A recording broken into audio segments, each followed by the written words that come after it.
I was 24, in a navy dress I'd bought on a whim after a bad breakup, sitting at a corner table at Luminescence, and I was convinced this blind date would be the exact kind of disaster my friends deserved for meddling. They'd promised Marcus, who apparently had a profile that read like the resume for a guy who knows how to fold a fitted sheet. Marcus, who was definitely not the reason I'd been crying into takeout for an entire weekend 3 months earlier. I pictured small talk about cycling routes and artisanal pickles. I pictured the polite, clinical way two strangers meet and then flee. Instead, a woman pushed through the restaurant door like a plot twist and laughed at something the hostess said, and the whole evening rearranged itself. If you're watching this and you want the short version, here it is. My friends set me up with a man named Marcus. Marcus never arrived. His stunning ex-girlfriend did. Stay with me. And hey, subscribe and tell me where you're watching from. March 24th felt like a movie title.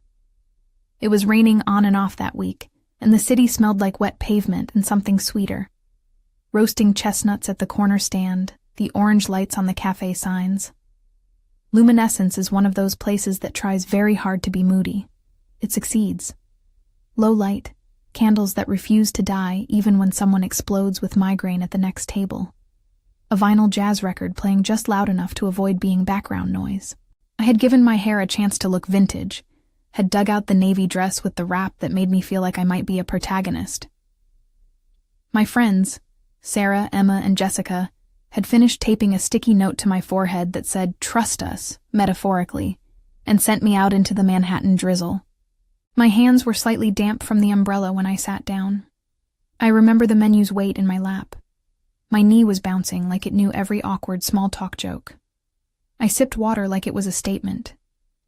In hindsight, I should have ordered the ribeye. Instead, I chose salmon, because I had somehow convinced myself that a healthy entree would equal emotional resilience. I laughed about that later.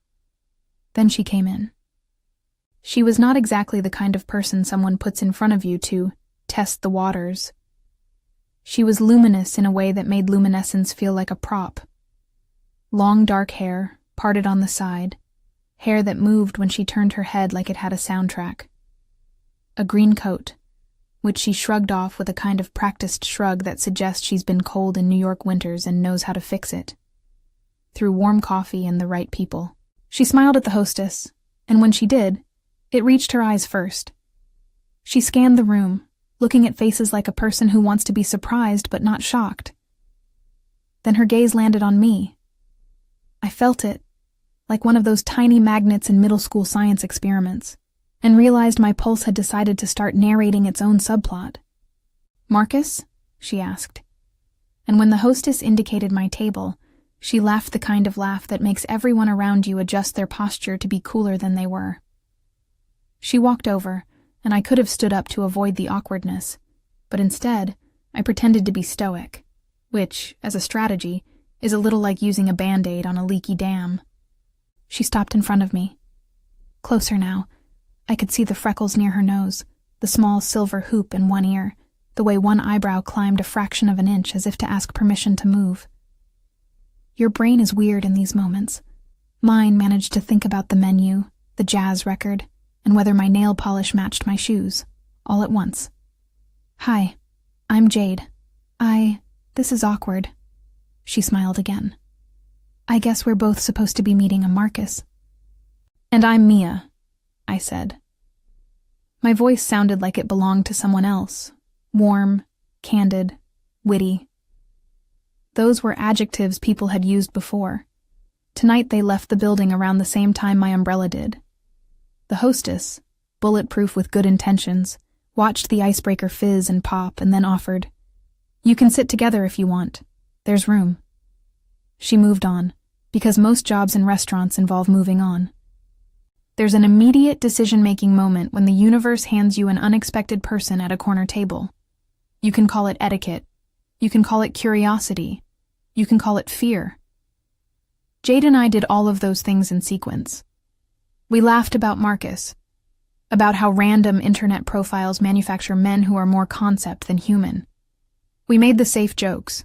The 3-drink limit, that we both liked the same kind of bad movies, that maybe Marcus preferred hiking in Maine over brunch. We could have let it be a story we told later about missed connections. We could have swiped the evening clean and cast it into the whatever happened that night folder of our lives. But instead, and I say this like I'm narrating the thing that surprised me most, we decided to stay. Dinner started as an extension of the joke. We traded Marcus anecdotes, not maliciously, more like two people comparing notes on the precariousness of modern dating. She told me between sips of Pinot about a Marcus who was actually a Marcus. Charming, complicated, someone she had dated for a sliver of time last year. Awkward, she said, fingers wrapping around her glass. He texted me a meme and then asked if we could have different furniture styles in the future. I was like, who are we imagining here? She laughed, and it felt honest, not bitter. There was gratitude there, gratitude for learning who she was, and for the taste of freedom that comes after a relationship ends. We ate salmon and shared a chocolate lava cake because the server recommended it as if life stakes were involved. When the cake arrived, molten and dramatic, we both scooped the same spoon into the middle and paused, grinning like conspirators. The chocolate obeyed physics and created a small decadence tidal wave against the plate, and for a second the only important thing in the world was warm chocolate on a spoon, and the person across from you smiling at the same thing. Conversation slid from the easy to the intimate, with the clumsiness of new friends who are also suddenly potential more than friends. I told her about being a publishing editorial assistant, about the smell of fresh ink and how people's words feel like fragile china in my hands. She told me about graphic design, about color palettes that felt like personality types, and fonts that read like voices. We both admitted a secret. We were nerds about the same stupid little things. She loved a certain pizza place in the East Village I'd been avoiding because of a bad date 3 months earlier. She knew the barista at Midnight Brew who made oat milk cappuccinos the way I like them. Extra foam, a little cinnamon dusted on top. At some point, the clock paused. One of those 3-hour dinners where you check your phone and realize that the battery is low and you don't care. The restaurant dimmed its already dim lights in a subtle bid to be romantic, or perhaps to encourage appetites. We left around midnight because it felt correct. Late enough for a city to breathe different air, early enough that the subway would have a soul. We walked to Midnight Brew because it was close, and because both of us pretended the city's third spaces were part of our identity. Outside, the streets smelled like rain, again, and someone was playing a saxophone from somewhere that made our shoulders hunch in sync. We sat across from each other with oat milk cappuccinos and argued about whether jazz is inherently sad. We both conceded that it's only sad if you let it be. At Midnight Brew, with foam dusting our lips, Jade asked the only kind of question that feels dangerous and vital. Do you believe in fate?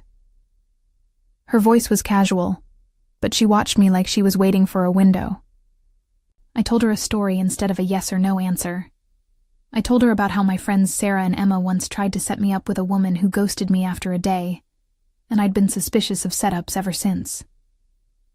I told her about the breakup that led me to buy a navy dress and sit at a corner table, thinking the universe owed me a comedy, or at least a decent meal.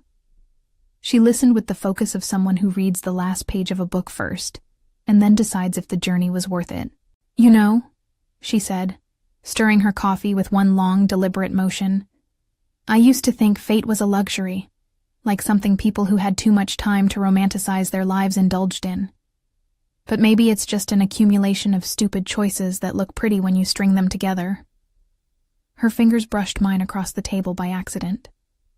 I felt nothing catastrophic, just a warm curiosity that spread like cream in coffee. We held hands when the barista switched on the jukebox for a slow song, not because the city demanded it, but because it felt less weird than letting the night end on a cliffhanger. It was the kind of gentle handhold that speaks of comfort and possibility, rather than conquest. Consent, right then, screamed like a polite choir, 1,000 small agreements that were made with a look and a squeeze. 3 hours later, I realized I'd forgotten to check my phone. Jade grinned like she'd just stolen a small runaway idea, and then allowed me to keep it. We walked through Washington Square Park, past the fountain that made everyone feel like they were in a coming-of-age movie. A street lamp painted her cowl with a glow. The hood of her green coat still hung on my arm. We shared a slice of late-night pizza from some hole in the wall because we were hungry and because pizza is the great unifier of Manhattan. The next week was a blur in the best possible way. We fell into a rhythm that felt like a secret handshake. Coffee at Midnight Brew on Tuesdays, a stolen Monday night movie, lunch at that pizza place that had suspiciously perfect pepperoni. We met each other's friends in staggered increments, mine first, because Sarah insisted on interrogating Jade about whether she liked bookstores. She did. And Jade's group later, because Priya wanted to know why my hair smelled like the floral shampoo I'd used that week. My friends hovered around the edges, both thrilled and bulletin board desperate to be the reason it worked. They texted in the way only friends do. GIFs, heart emojis, a photo of my jacket left at a bar, always culminating in a group-thrilled, "We told you so," that was both smug and tender. The meddling became less of a wedge and more of a chorus. They asked questions that sound designed to make you confess how much you like a person. "When did you know?" Emma asked one afternoon over brunch, mouthful of avocado toast. The honest answer is, I didn't know, and then suddenly, I did. There were small rituals. Jade always folded her napkin oddly, into 2 careless triangles. I always ordered the salmon, even when I wanted ribeye, because the salmon now felt like a tradition. We learned each other's stories, the small tragedies, and the random triumphs. She showed me a sketchbook with thumbnails of logos, some scribbles of Helvetica, and a small campaign for a local theater. I showed her my edits on a manuscript, penciled in notes I'd left for an author. We celebrated professional wins like they were joint accounts. 2 people cheering at an apartment window when a rejection became an invitation. Of course, there was fear, because whenever something warm tries to settle into your life, the opposite possibility lines up like someone waiting to show you bad news. We talked about it, at least a little. "What are we?" Jade asked one rainy night, soft and open, as if she was offering the question like a gift and not a grenade. It's the question that asks about labels and stakes. I answered with what felt true. I don't want to rush anything. I want to know you better. I like you. A lot. It wasn't perfect. It wasn't the Hallmark version. It was honest. The first time we kissed was accidental and cinematic all at once. We were walking home from Midnight Brew, jackets zipped up, breath fogging on the cold. A subway muffled somewhere beneath us, and a couple argued half-heartedly at a distance. I said something stupid about the subway schedule and she laughed, and the laugh was a pull. Her hand found mine with that practiced ease of people who have been practicing holding hands in their heads for weeks. She stopped walking, turned so that my face filled her view, and then leaned in. "Can I?" she asked. It was possibly the sexiest punctuation mark I'd ever encountered. "Yes," I said, and meant it, and consent felt simple and true. The kiss was brief and soft, more a question than an answer. It tasted faintly of oat milk and peppermint gum. It felt like a first draft of something that could become a book. When we parted, we both laughed, part nervous, part delighted, because some thresholds deserve a giggle. 2 weeks in, we had pancakes at Sarah's apartment, which is to say we had friends and brunch and too much syrup. Friends are chaotic catalysts, and ours were the best kind. Messy, loving, joyously meddlesome. They pushed us into moments before we were ready, and then clapped when we rose. "You two look like you finish each other's sentences," Jessica proclaimed, as if she'd announced a law. "Not in a corny way," said Emma. "More like in a, we both know where the good croissants are way." Laughter, then questions. "So when are you making this official?" As if love were an event you could RSVP to. We navigated the social terrain of being a couple in public in that early, tender stage. Introductions to friends, the occasional awkward question about past relationships, the inevitable, "How did you two meet?" anecdote that would later mutate into an urban legend told at dinner parties. The story changed depending on the teller. Sarah liked to say it was destiny, Emma preferred to call it excellent logistics. Then the city handed us a new kind of reality check: opportunity. I had been working as an editorial assistant for 2 years, and the routine had become a comfortable socket into which I'd fitted myself. My days were the smell of manuscript pages, the click of a keyboard, the slightly frazzled delight of seeing a book finally look like itself. I loved the job more than I should admit out loud. Jade, on the other hand, freelanced for a handful of clients while juggling an internship at a design firm that paid in coffee and visibility. She was talented in a way that makes other people nervous. Her friend Priya liked to say she made colors sing. One Tuesday afternoon, Jade's phone rang while we were sitting on the couch. Her fingers curled around a mug, newsprint, and the city on the television behind us. She looked apologetic. Then she listened, and something changed in her expression, from curious to stunned. When she hung up, she stared at her hands as if they belonged to someone else. "That was Alex from Solstice Design," she said finally. "They want to meet me in San Francisco. They offered me a contract to come on full-time, long-term." San Francisco. The word landed between us like a plane in a movie, distant and inevitable. We had joked weeks earlier about moving somewhere with more fog and fewer subway delays. We had never actually meant it. "That's," I began, and then realized my voice had gone thin. Pride and a quick jab of fear were fighting in my chest. How does one celebrate someone else's leap without feeling the floor shift? Jade's eyes were bright. "It's a huge opportunity. Real, benefits, a proper salary, an actual studio. It's everything I've been applying for years." She turned toward me and smiled, the kind of smile that tries to contain a swarm of butterflies. "But it's in San Francisco." For a beat, the room hummed like a refrigerator. The city outside our window continued to exist. The television droned on in the background, some program about renovating tiny apartments, but the sound was distant. "Are you going to take it?" I asked, trying to keep my voice even, which is a skill I've never mastered. She shrugged. "I don't know. I didn't think I'd get it. I thought they'd want someone with a West Coast portfolio." Her fingers traced the rim of the mug like a ritual. "They said they need someone to start in June." June. The month I'd just started picturing with vague plans. June felt both far away and alarmingly close. For the first time since the navy dress and luminescence, I felt the mood in my chest change. When big things arrive, they demand room.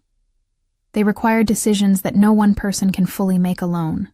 The weeks that followed were an odd waltz of elation and logistics. We celebrated Jade's interview like it was a birthday. We took a day trip to the High Line and pretended we were tourists, our hands linked and our jokes embarrassingly theirs.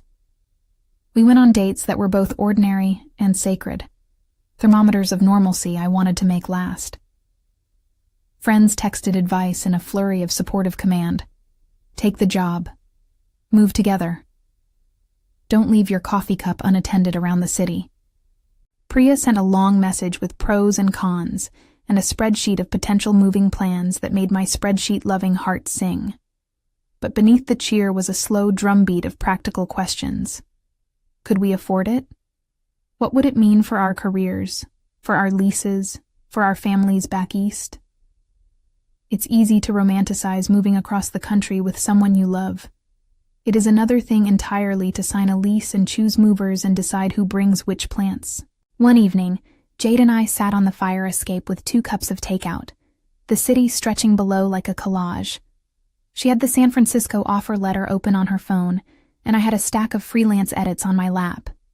The fire escape felt like a tiny raft anchored to a skyscraper. "I don't want to do this without you," she said, quiet enough that the line of traffic seemed to tilt toward our conversation. I wanted to say the same. I almost did. But words are heavy, sometimes heavier than the paper they're printed on. For once, caution seemed wise. There are promises you make out loud in the dark, and promises you make later when your stomach doesn't feel hollow with possibility. Let's not make sudden choices because we're afraid, I said instead. Let's make choices because we want these things. She nodded. I know. This is the chance to work with people whose work I admire, Mia. I can't pretend it's not huge. Then you should take it, I said. The sentence was simple and true and painful at the same time. I meant it. I wanted the best for her. I wanted her to be fulfilled on every map. That night, we kissed like people trying to memorize each other's lines in case life called for an encore backstage. It was tender and deliberate and consented to in the way that mattered. A fingerprint of agreement pressed into our slow decision-making. But life, being life, was not satisfied with just one big question. Within a week of Jade's offer, something unexpected slid onto my inbox like a new chapter. An email from the main office of my publishing house arrived with the subject line, "Potential Opportunity, New West Coast Acquisition Office." My chest did a small, ridiculous flip. I read the message 3 times before my hands stopped trembling. The company wanted to open a branch in San Francisco and asked if anyone at the main office would be willing to lead the editorial team there. Lead, as in relocate and build a new office. I stared at the screen until the words blurred. My first impulse was joy, raw, startled, impossible joy. My second impulse was fear, the kind that feels like ocean spray, cold and expectant. If Jade took the job and I got this offer, it would be a neat little alignment of planets. If she took it and I didn't, the same planet would have a different orbit. I called her. She picked up on the 3rd ring, breathless, as if already on the move. "What is it?" she asked. I told her. I told her the email's specifics, the possible start date, the strings attached. Her voice filled the line. "Mia, are you serious? That could work. It could be..." She sounded like someone outlining a future she'd half expected. For a while, we only breathed into the receiver. The distance between Manhattan and San Francisco felt simultaneously enormous and laughably small. It occurred to me then that the first part of our story, luminescence, midnight brew, the chocolate cake, the pizza, had been small, incremental choices stitched together. The next chapters required a different kind of stitching. They needed agreements about careers, about moving state lines, about which family holidays would be planes instead of subway rides. We had been in love for less than a month. The timeline looked like a cheat code for a life that usually takes years to build. Our friends called it fate, destiny, serendipity. I called it a set of opportunities that demanded adult decisions. "I don't want this to feel like we're making a snap decision," Jade said, voice steady. "But this could be amazing, for both of us." "And what if it's not?" I asked, because I had to voice the fear like a necessary cough. "What if something gets lost in the move? Or what if we realize we're better here?" The questions were pragmatic, prosaic monsters in expensive clothes. She sighed, then laughed a little. "We're going to have to be brave in new ways, huh?" "Yes," I said. "Brave and maybe slightly ridiculous." We agreed to sleep on it, which is adult code for, "We're both terrified, but let's think before we decide." The next morning brought the kind of silence that feels charged, not empty. We kissed goodbye on the stoop, small and ordinary, and then went to work carrying secret calculus in our pockets. Outside, the city continued to spin with the usual indifferent energy. Inside, our lives began to tip toward something larger. The options felt dizzyingly possible and dangerously beautiful. I found myself making lists, pros, cons, potential packing timelines, and folding them into my day like secret origami. And then, just when the world felt like it might tilt toward a mutual decision, something else happened. A text from Emma popped up. "We want a going-away party. If this is happening, it needs to be dramatic." It was supposed to be a joke, but the idea of a party, of friends gathered, of champagne and confetti, suddenly made our future feel less like an abstract and more like a calendar event. I smiled at the screen and typed back, "Maybe, but no confetti until we decide." I hit send. The little gray bubble with delivered felt like a tiny promise. That evening, the city was the same and completely different. I walked home past the same shops and the same street vendors and thought about how much of life's gravity is made up of small, repetitive anchors we take for granted. Luminescence had been one such anchor for our story. Midnight Brew, another. But decisions are the real gravity. They either keep you in orbit together or send you crashing into different skies. I made dinner. I reheated the salmon and thought about how delicious choices taste when made together. Jade texted me a photo of the offer letter, the corner of her grin peeking into the frame. "They want me," she wrote. I put down my fork and laughed out loud because my chest felt like a room full of confetti no one had let fall yet. I stared at the phone and then out the window and wondered whether the next chapter would be written on the same continent. I put down my fork and laughed because my chest felt like a room full of confetti no one had let fall yet. I stared at the phone and then out the window and wondered whether the next chapter would be written on the same continent. We slept on it, true to our newly adult method of making big things feel less like panic attacks and more like projects that needed thought. The week stretched with small, decisive moments. Jade calling HR to ask for more details about relocation packages. Me rehearsing how to explain leading a new office without sounding like someone who'd suddenly become wildly confident. We measured our savings, circled calendar dates, and tried on scenarios like coats in a thrift store. Some fit, some made us laugh and put them back. The idea of a going-away party started as a joke. Then Emma sent a group text with 8 gifts in one line. "If we're losing you to the West Coast, it must be done properly." A few hours later, Sarah had mapped out a guest list with precise food assignments, and Jessica volunteered to secure a rooftop venue she'd definitely had connections with. The friends I had been mildly convinced were a liability turned out to be architects of ritual. They wanted to give our decision a shape and a soundtrack. A week before the tentative move, we told our parents, not in one theatrical swoop, but in little, honest conversations. Jade's mother cried on the phone, and then asked practical questions about weather and whether we liked coffee that much. My mother sent a long text with airplane emojis and an invitation to keep our old address active, just in case.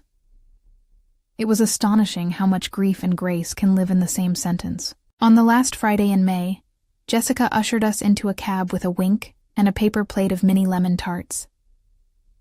"Just dress nicely," she said conspiratorially. We tried to figure out where she'd hidden the drama she'd promised. As the cab turned down the avenue, Manhattan doing its usual show of lights and horns, I felt a nervousness that was not all fear. Part of it was a bright, effervescent anticipation I hadn't learned how to name. We arrived at a building that had a rooftop view squeezed comfortably between 2 taller neighbors. The skyline felt close enough to touch.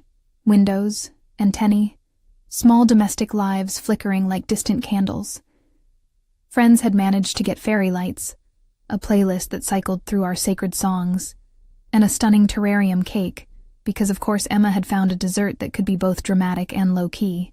The air smelled faintly of rosemary from the catering and the city, like a seasoning that made everything edible and immediate. Everyone was there. Sarah waving from the corner with a glass of something bubbly. Emma with a camera muttering, "Documentary shots only. No staged hugs unless they are organic." Priya and Alexis from Jade's circle with matching, slightly judgmental smiles that said, "We do not approve of leaving, but we approve of loving." Marcus was not there, obviously. His non-arrival had become a running joke, and the story had mutated into a legend in our group chats. Someone had made a sign that read, "We came for Marcus, stayed for Jade," and we all laughed until our sides hurt. We told the story again, the navy dress, the chocolate lava cake, midnight brew, and in the retelling it felt both smaller and more enormous than the sum of its bits. Friends asked the practical questions. "Are you sure Mia should take the lead? What's the office budget? Will there be cats?" The yeses and nos were mapped out with the kind of precision that comes from people who live with the anxious joy of their loved ones.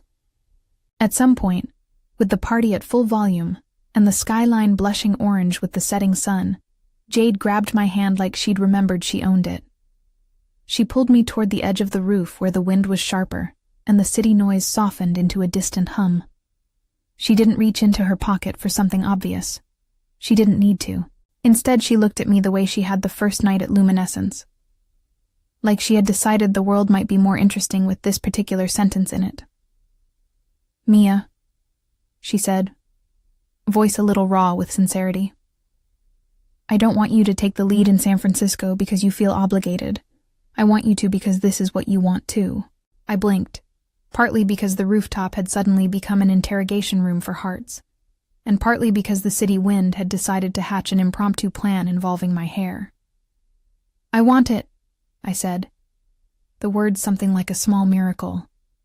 "I want the job and the change, but more than that." I stopped, because sometimes sentences need a minute to find their tenderness. "I want us to build something together. I want to try." She smiled the kind of smile that could make logistical spreadsheets look romantic. "Okay," she said. "Great answer." Then she did something I didn't expect. She reached around the back of her coat, pulled out a small square of paper, and handed it to me. It was not an engagement ring. It was an official-looking little card from a moving company she'd already emailed, a list of dates scribbled with move plans.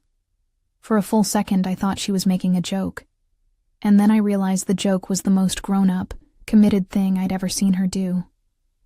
The rooftop was laughing around us, friends catching the moment, hooting and throwing confetti. And then Emma, forever famous for orchestrating dramatic beats, raised her voice. "Okay, mini toast. To bravery and slightly ridiculous moves." We clinked cups of cheap, sparkling cider, made vows the size of headlines. "We will not bring more than 3 houseplants between the two of us," and felt, in the weird arithmetic of partnership, like we had already crossed some necessary thresholds. There remained the paperwork, the ethics of careers, the non-triviality of goodbyes. But in that moment, buoyed by the city and the people who loved us, the fear receded enough to be managed. Friends threw a real going-away party the night before we left.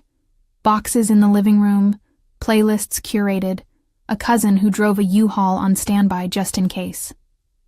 People brought casseroles like literal blessings. There were toasts. There were practical packets of advice that read like gift certificates. Emily's best coffee shops in SF with sticky notes, Priya's list of designer contacts, my mother's meticulous folder of airline mileage hacks. We tried to hug everyone the exact right amount. Not too long, not too brief. Exactly enough to telegraph that we would return visits and call on awful Tuesdays when we needed someone to say, "That's fine, you're allowed to be messy." The day we left Manhattan, the city gave us a sun that refused to commit to cloud or heat. The cab ride to the airport felt surreal. Boxes looked like miniature apartments in the back seat. Our friends' faces waved like Polaroids in the window. At JFK, we had one of those brief, heart-heavy moments where you calculate what you can fit into one carry-on and what must be trusted to strangers. There were promises, phone calls at certain times, visits scheduled, a vow to maintain weekly laundry assistance by video if anyone was brave enough to send a film tutorial. The flight was long in the way that life's seams are long, a stretch of sky where you can rehearse possibilities, where you can plan for disasters and still allow for gentleness. Jade slept with her head against the window for part of it. I imagined the new office in terms of an empty bookshelf, finally being assigned titles. We rehearsed our arrival like small actors. What do you do first when there is fog, and a city that smells like salt and sourdough? We decided, find coffee, find a bed, celebrate. San Francisco greeted us with fog the way an artist greets a canvas. Heavy, layered, and forgiving. It smelled like the ocean and toasted nuts. The first night, we walked without a plan and then fell into a tiny restaurant with mismatched chairs that served the best bowl of soup either of us had eaten in months. We toasted with the sense that the real work, books, design, building teams, was ahead, but also that we had crossed a river by holding hands. The first weeks were a montage of newness. finding an apartment with a view that was mostly roofs and occasional bay glimpses, moving boxes labeled in handwriting that was indecipherably sentimental, unpacking books and art supplies like unwrapping characters you'd loved in the dark. Jade's first day at Solstice Design involved a studio that smelled like fresh paint and coffee, and she came home with a smile so big I almost forgot to be pragmatic. My first week setting up the West Coast office was a crash course. Recruiting, hiring, negotiating budgets, and also a lesson in what it feels like to be trusted with a blank page. There were hard days, too. Tax forms that read like cryptic riddles, a landlord who was stubborn about delivery hours, nights missing the noise of our old corner. We missed Friends Central Time. We cooked spaghetti with 2 pans and a single hopeful skillet. We learned the pragmatic intimacy of shared grocery runs and who could tolerate which kind of plant. 2 years folded into months, and then into the steady rhythm of life that feels like home because of the person beside you, rather than the street names. Work thrived in fits and starts. Jade launched a campaign that won regional praise. I found myself hiring editors who would eventually rewrite some of the stories I loved most. We collaborated, small projects that let our skills meet in the middle. We learned how to argue productively about paint swatches and mentorship styles. We learned how to apologize when we were exhausted and how to celebrate when things went right. And then, on a windy September morning that smelled like a postcard, we were married at the Palace of Fine Arts. It was not an ostentatious affair, no crystal chandeliers demanding attention. But it held a certain ancient grace, columns arching like promises, and a lagoon reflecting the sky in the calmest way. Our friends and family filled the steps. The ceremony was intimate. Short vows we had written ourselves, a handful of tears, jokes that landed in all the right ways. I promise to be your emergency contact and your emergency ice cream buyer, Jade said, and the laughter rippled through the columns like a blessing. I promise to read your designer briefs when you ask me nicely, I replied, and she squeezed my hand, something that felt like punctuation. We did not have a single grand show of symbolism. Instead, we had small symbols. The napkins Emma had embroidered with our initials, the playlist full of songs that had soundtracked our first months together, a piece of chocolate cake that we fed to each other, and then stopped to laugh when we missed our mouths because we were nervous. At night, we danced under the palace lights, the fog pushing out to sea, and the city behind us humming like an old friend. Life after the wedding kept its ordinary miracles. We argued about misplacing keys. We celebrated additions and launches like holidays. We learned to field visitors with grace and to cook extra portions for anyone who dropped by. When stress hit, deadlines, healthcare headaches, weather-related moving glitches, we practiced the same tools we'd carved out in our early months: talk, lists, and the occasional deliberate not talking where rest is the only repair. There were times I would wake up and watch Jade sleep, the profile I knew as well as my own name, and think about that odd, improbable night at Luminescence when a woman named Marcus's intended date walked in and rearranged the trajectory of my life. Fate felt less like a cosmic decree and more like a mosaic made of choices. Friends who meddled with affection, small acts of courage, phone calls that asked questions that needed asking. If destiny was a word, ours was the kind you earn by saying yes to each other again and again. People sometimes ask how fast it happened. They ask because they want a recipe, timeline, ingredients, a foolproof method. There isn't one. There's a messy, stubborn combination of being open, being honest, and being willing to risk hurt for the possibility of joy. For us, it also involved literal spreadsheets and careful planning and a series of practical agreements that never made the romance feel cheap. It made it honest. The most important thing I learned is that love asks for courage in small doses every day. It's not always the dramatic rooftop confession or the proposal, though God knows I treasure both. It's the commute when you're exhausted, and you still ask how someone's day went. It's putting your professional self in a bag and dragging it across the country because you believe in someone else's talent as much as your own. It's calling your friend back when she's crying into the dark, even if you have a deadline. I keep thinking about Marcus sometimes, the original mythical date who never made an appearance. He is, for us, a comical footnote. His absence made room for something we could not have planned. It feels strange to say that a non-arrival propelled us toward a life we love, but it did. The accident of a wrong person showing up at the wrong table created a perfect opening. If there's one piece of advice I can hand you, messy and heartfelt, it's this. Be willing to let other people make the mess that becomes your miracle. Say yes when you can, sleep on things when you must, and bring spreadsheets when the future looks like fog. Let friends meddle in the way that loving people do. Take career risks that are thoughtful. Hold hands in the dark when the subway is late.